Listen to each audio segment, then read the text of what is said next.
You know, if you sit quietly for a moment and just observe what's happening inside your head, you'll notice something rather extraordinary. There's this constant chatter going on, an endless stream of commentary, of narration, of conversation with yourself about yourself. It never stops. Even right now, as you're listening to me, there's probably another voice in your head commenting on what I'm saying, agreeing or disagreeing, planning what to think next, wondering if you've understood correctly, perhaps even talking about the fact that it's talking. This internal dialogue is so constant, so pervasive, that most people don't even notice it anymore. It's like the hum of a refrigerator that you only hear when someone points it out. But once you do notice it, once you become aware of this endless internal conversation, a very natural question arises. Why won't it stop? Why does the mind insist on this constant talking to itself? And more importantly, who is talking to whom? If it's your mind talking to itself, then who is the talker and who is the listener? Are there two of you in there? And if there are two, which one is the real you? The one doing the talking or the one listening to the talking? Let me tell you, this is not a trivial question. This is perhaps one of the most important questions you can ask about the nature of your own consciousness. Because this internal dialogue, this constant mental chatter, is at the root of almost all human suffering. It's the mechanism by which we create anxiety, worry, regret, and most of our psychological pain. And yet we're so identified with it that we think it's who we are.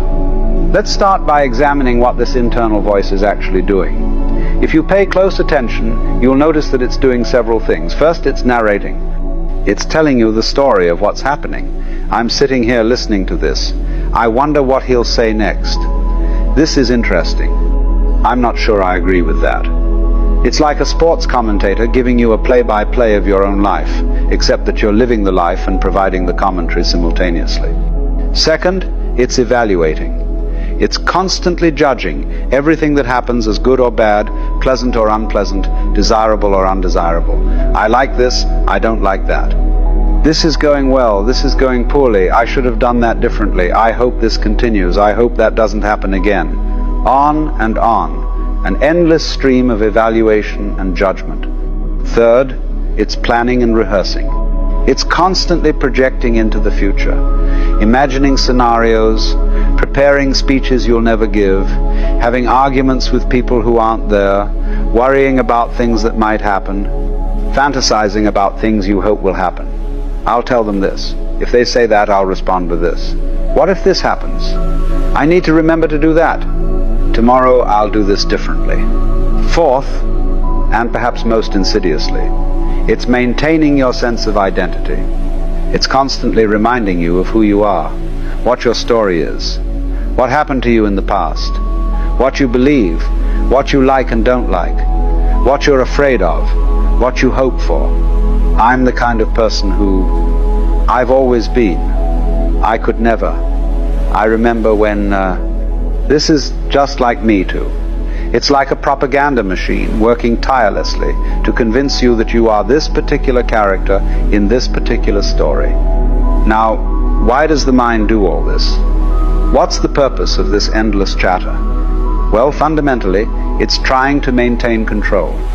The mind believes that if it can just think about things enough, analyze them enough, plan for them enough, it can control what happens. It's trying to make life safe, predictable, manageable. It's trying to avoid pain and secure pleasure. It's trying to defend and promote this entity it believes itself to be, this separate self that needs protecting and advancing. But here's the problem. It doesn't work. All this thinking, all this planning, all this worrying and analyzing and rehearsing, it doesn't actually give you control over life.